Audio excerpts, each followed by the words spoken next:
Recording. Start video. Stop share. Good morning, everyone, and thank you so much for joining me. My name is Dr. Jennifer Levin, and I am a grief therapist in Pasadena, California. I'm so pleased that you have chosen to spend time with me this morning. Living with traumatic grief or the sudden and unexpected loss is a challenge, to say the very least. Today, we're going to focus on ways that you can connect with your grief using a series of questions to understand your losses, your needs, and future possibilities.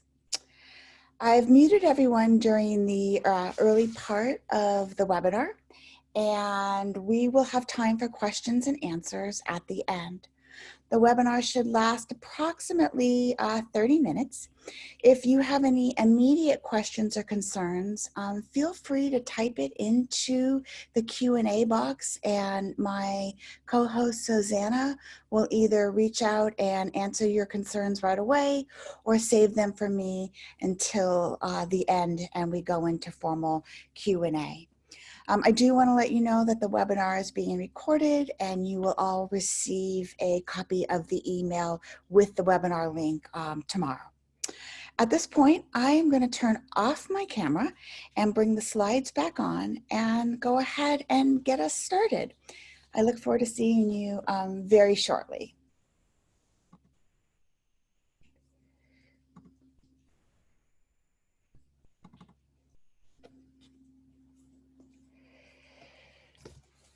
Okay. Let's see here.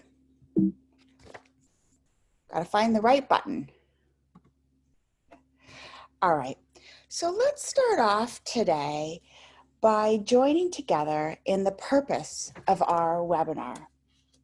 Our goal for today is to learn how to communicate and listen to our grief in order to discover what it is that it needs.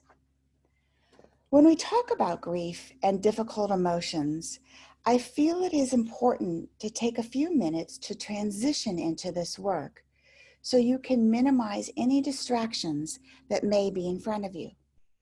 I invite you to silence your electronics and clear your physical and mental space. This may involve taking some grounding breaths, silencing your computer and phones, and shutting your door, or even moving piles in front of you to create a sense of openness and a sense of calm. For those of you who do not know me, let me provide a brief introduction. I'm a licensed marriage and family therapist in California, and I specialize in traumatic grief, serious illness, and post-traumatic growth. I have a doctorate in public health from UCLA, and I'm also a recognized fellow in thanatology, which is the study of death, dying, and bereavement.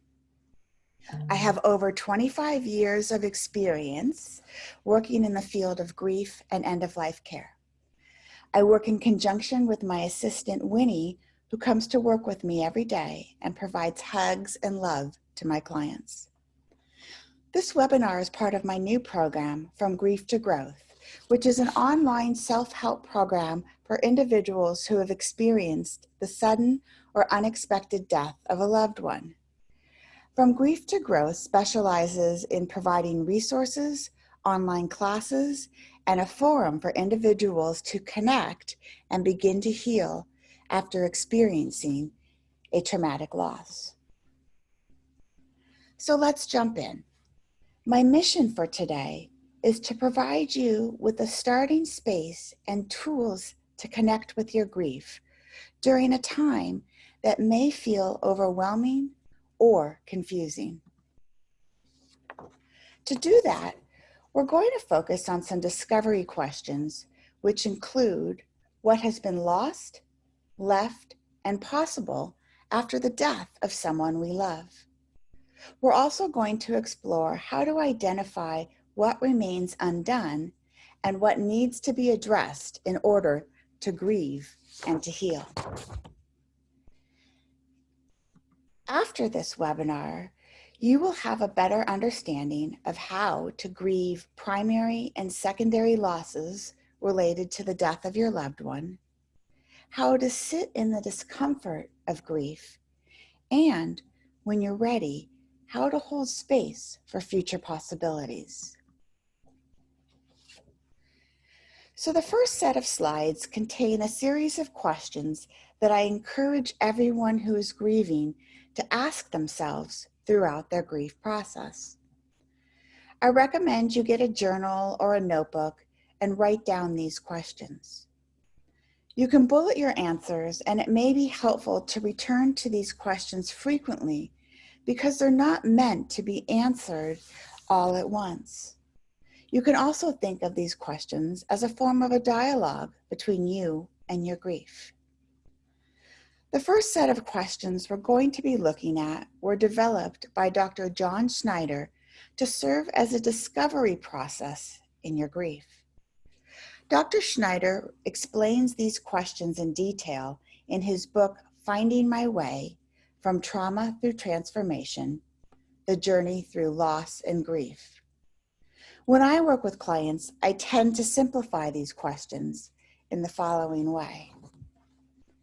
Now, before we look at them in more detail, I want to start by saying that your answers are going to depend on where you are in your grief process. You will conceptualize your grief differently over time and as your levels of awareness and acceptance of your loss change. The premise here is that once you know what is lost, you can start to grieve it. Once you know what is left, you can choose to integrate what remains in your life.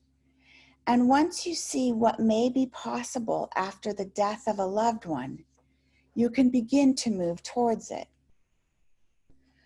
So let's start with the first question. What has been lost? Identifying what is lost can be overwhelming, but it is an important step to acknowledging what no longer exists and what needs to be grieved.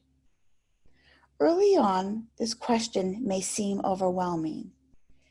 It'll seem that everything in your world has been lost and you're never going to get through this. It may feel like your life has lost all meaning and all direction. Over time, you're going to see your losses differently, including what has changed and what you need to grieve.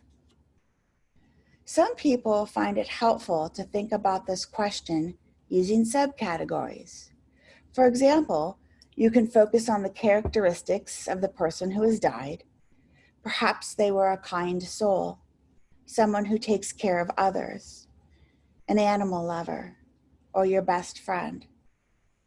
It might be helpful to look at your losses in terms of roles. Perhaps the individual who died was the Sunday morning waffle maker, the breadwinner, or the person who picks up the kids after school. Some people view losses in terms of plans or opportunities that are no longer possible. For example, I've lost the father of my future children, or the person that I was going to grow old with. Then, of course, there are existential losses. I lost my other half, the reason I choose to keep going, my purpose, and the person who adds meaning to my life. The important part here is to try and find a way to identify all of the different losses that have occurred so you can take the time you need to grieve each and every loss which is necessary for healing. It can also be helpful to view our losses in terms of primary and secondary losses. The initial loss is the death of the person you loved, and this is referred to as the primary loss. And all the losses that follow are called the secondary losses. It's not that secondary losses are any less important, intense, or difficult It's just that they occur because of the primary loss. Think of it as a chain of dominoes. The first domino goes down after your loved one dies, and then all of the other dominoes fall in response. It's also important to note that secondary losses are seldom formally acknowledged by our support communities because they only focus on the primary loss that we are experiencing. The next question that Schneider asks is, what is left after a death has occurred? I think answering this question is like shifting through the aftermath of a disaster. Imagine, if you will, for a second, at what happens after an environmental crisis, such as a fire, an earthquake, or flood. After the safety has been restored, the media usually shows us pictures or images of people coming back to their town or place of residence and sorting through the rubble to look for a nugget or some part of their previous life to hold on to. When answering this question, I want you to engage in a similar process. Now that your loved one is no longer living, ask yourself, what has been left behind? This can include feelings of sadness, anger, pain, or confusion. Perhaps there are material items like books, recipes, jewelry. Often people are able to connect to tangible photos or even memories when they look at what is left. Once you start looking, I believe that you're going to find a whole host of things left behind. Although this part of the discovery process may feel bittersweet, our goal here is to identify important artifacts of your loved one that you can then choose to integrate into your healing as you continue to move forward in this world. The last question can be really tough, especially for someone new to their grieving process. I often don't talk about this question with grieving individuals until after we've been working together for a while. The question simply asks, as a result of your loved one's death, what is possible? We're going to talk about this question in a few minutes, but I introduce it now as a placeholder that allows us to hold hope for positivity and joy in our future, and a light that can be connected to our grief work. The second question has to do with what feels undone. When we experience a traumatic loss, everything immediately changes, and for many, life goes on hold. After the acute stages of grief have eased, this question can be helpful in recreating a new normal because it gives you a starting spot for picking up some of the pieces or for identifying things in your life that no longer are important to you. There will come a time in your grief that you feel an urge to return to personal or professional projects, organization around the house, or pursue new areas of growth. Making a list of what you had to pause immediately after the death of a loved one can be a helpful way to figure out where and how to restart. The final question I want to review right now is what needs to be addressed to grieve and heal after the death of a loved one.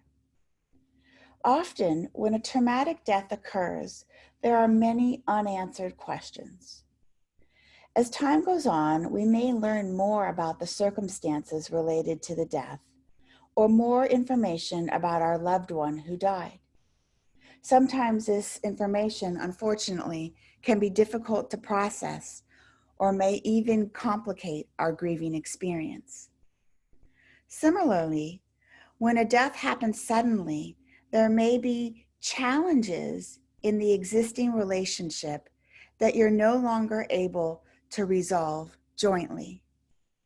Being able to identify these challenges that you are not able to resolve is an important part of your grieving process and lets you know of the individual work that you're going to need to do. Finally, sometimes we're left with existential concerns about our belief systems after death, or the meaning of loss, pain, or purpose. And these also need to be explored as part of your healing. Believe it or not, asking yourself the previous set of questions may be the easiest part. Sometimes the greatest challenge is learning to sit in the discomfort with the answers that you have just received. As I'm sure you know by now, there is no outsmarting grief. You can't go around it, you can't go over it or under it. The only way to get through grief is to go through grief.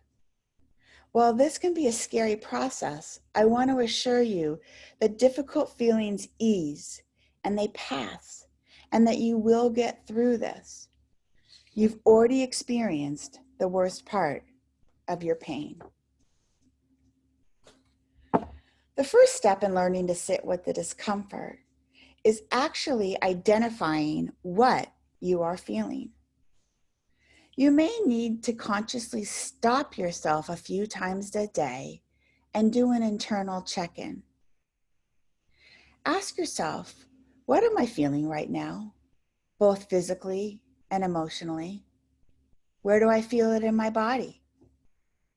It may also be helpful to try and assess what needs to happen in order to honor my feelings without trying to repress them or distract myself from them. When you engage in these check-ins, it's important that you learn to identify your feelings without judgment and remember that feelings are not facts and they're not to be feared. Once you learn to tolerate these difficult feelings, you're going to develop coping mechanisms that will help get you through the toughest of times. There are a few tools that can also help you sit in the discomfort of grief. The first that I want to talk about is meditation. Meditation is a practice where an individual uses a technique such as mindfulness, or they focus on their mind, a particular object, or their breath.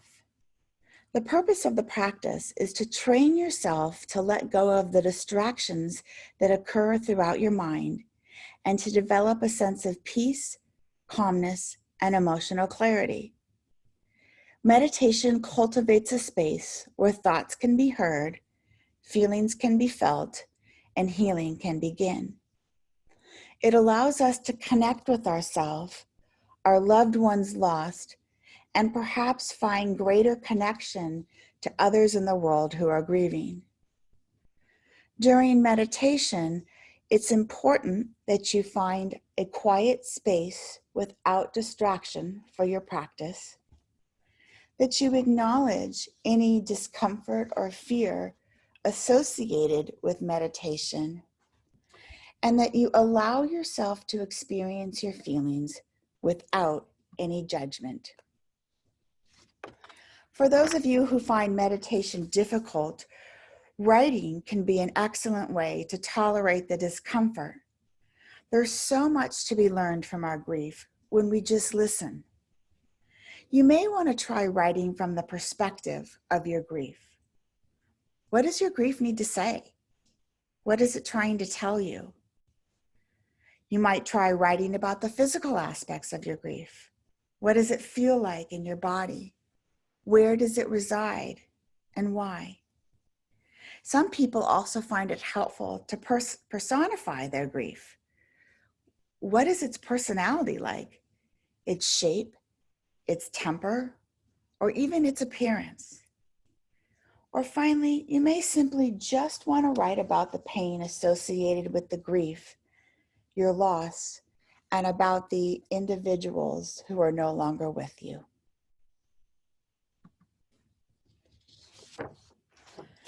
The final part of this webinar is going to focus on how to hold space for future possibilities. Remember John Schneider's third question? As a result of your loved one's death, what is possible? It can take a lot of hard work to identify and process the previous questions that we've reviewed before you're ready to answer this one. But the truth is, we can continue to live and move forward in our lives without the presence of our loved one. We can work hard to integrate parts of what he or she has left us and to include their presence as we continue to live our lives. Many people who are grieving struggle with the concept of future without their loved one.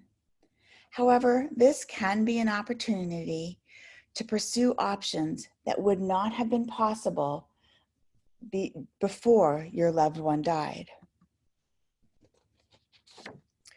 The possibilities are endless, but some of the most frequent areas individuals choose to pursue are a change or restart of career, travel, relocation, or personal growth.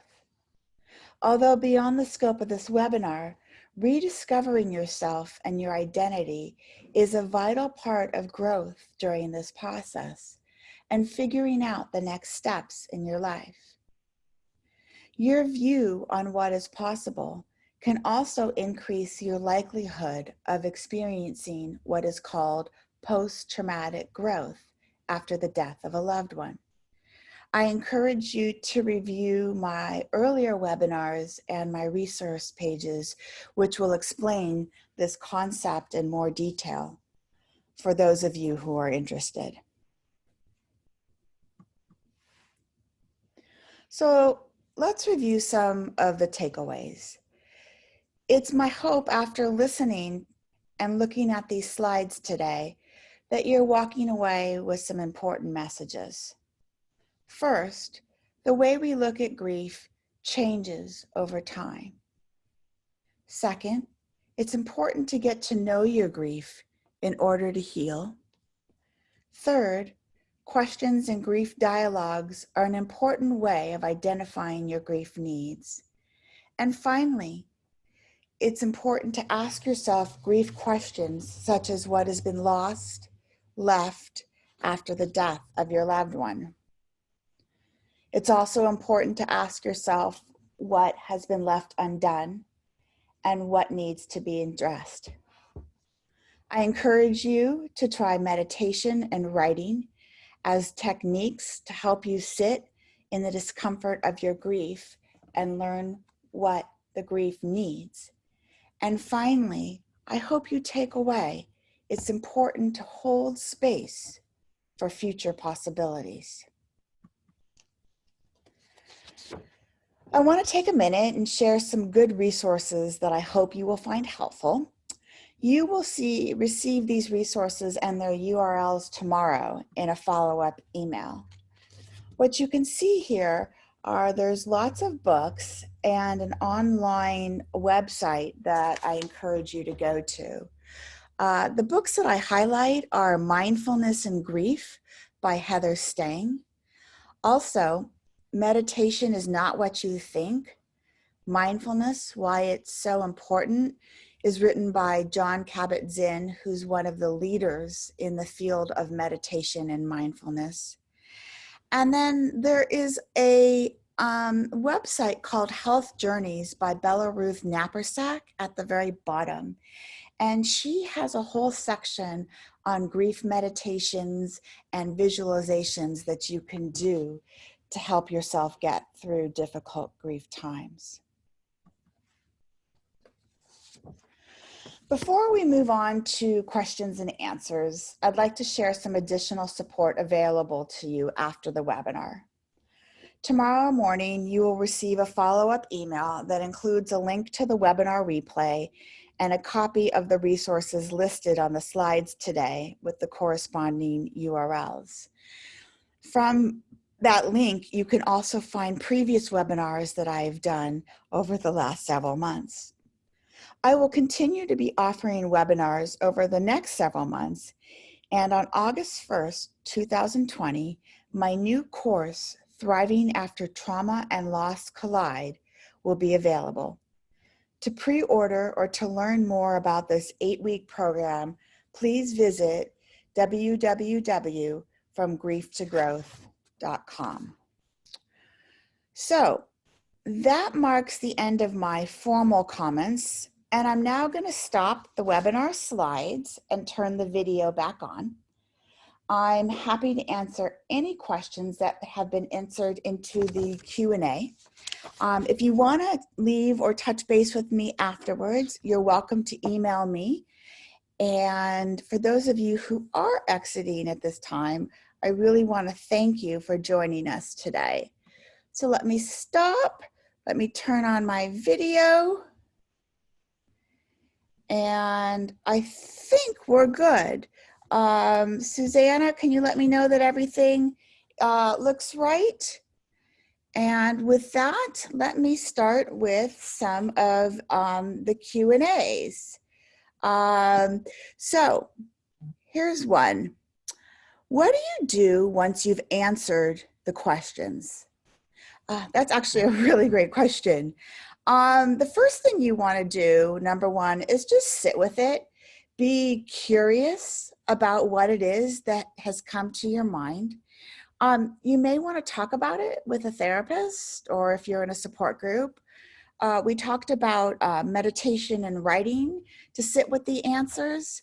And also it can give you a starting spot to look for more resources, more books, journal articles, websites, but a direction to go with the things that are important to you at that time. Another question. How often should you answer these questions?